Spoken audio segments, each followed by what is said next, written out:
আজকে শাহদিন মালিক সুপ্রিম কোর্টের আইনজীবী উনি বিবিসিতে একটা সাক্ষাৎকার দিয়েছেন। আমি এটা কোর্টের আনকোট করে বলছি। উনি বলেছেন আইনের চোখে এই ঘটনাটি ফৌজদারি অপরাধ নয়, এটি সামাজিক অনৈতিক কাজ। একটি অনৈতিক কাজের জন্য এভাবে মব করে আক্রমণ করা আইন নিজ হাতে তুলে নেওয়া বরং এটা অপরাধ, কারণ বিচার করার ক্ষমতা তো আদালত ছাড়ার কারণেই। প্রথম কথা হচ্ছে, আপনি আমাকে জিজ্ঞেস করলেন যে আইনগত উনি কি অপরাধ করেছেন।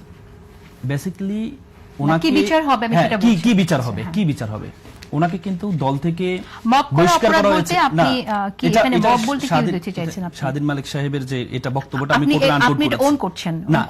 আমি কোর্টে আনকোট করছি। মব বলতে উনি বুঝিয়েছেন যে ভিডিওটা ধারণ করা হয়েছে, হ্যাঁ, যে ভিডিওটা যেভাবে দরজা খুলে ভিডিওটা ধারণ করা হয়েছে, এটাকে বলেছেন যে কেউ তো, আমি আপনি যে কেউ তো আক্রান্ত হতে পারি। আমরা পরিবার নিয়ে তো আমরা বিভিন্ন রিসোর্টে যাই, বিভিন্ন হোটেলে যাই, আমরা পরিবার নিয়ে তো আমরা যাই।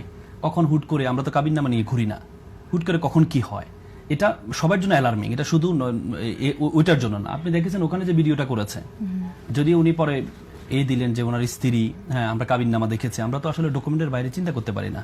আমরা তো সবসময় ডকুমেন্টারি চিন্তা করতে হবে, কোর্টও ডকুমেন্টারি চিন্তা করতে হবে। আমাদের সবচেয়ে বড় ডকুমেন্ট হচ্ছে আপনার বাবা যে আমার বাবা, আমি কিভাবে বুঝবো? আমি তো মায়ের কাছে শুনেছি বার্থ সার্টিফিকেট, আমার এনআইডি কার্ড, এটার মাধ্যমে তো বুঝি, কিন্তু আমি তো প্রমাণ করতে পারবো না। উনি যেহেতু কাবিননামা দেখিয়েছেন, রাষ্ট্রের উচিত হচ্ছে কাবিননামাটাকে সত্য কি মিথ্যা সেটা প্রমাণ করা।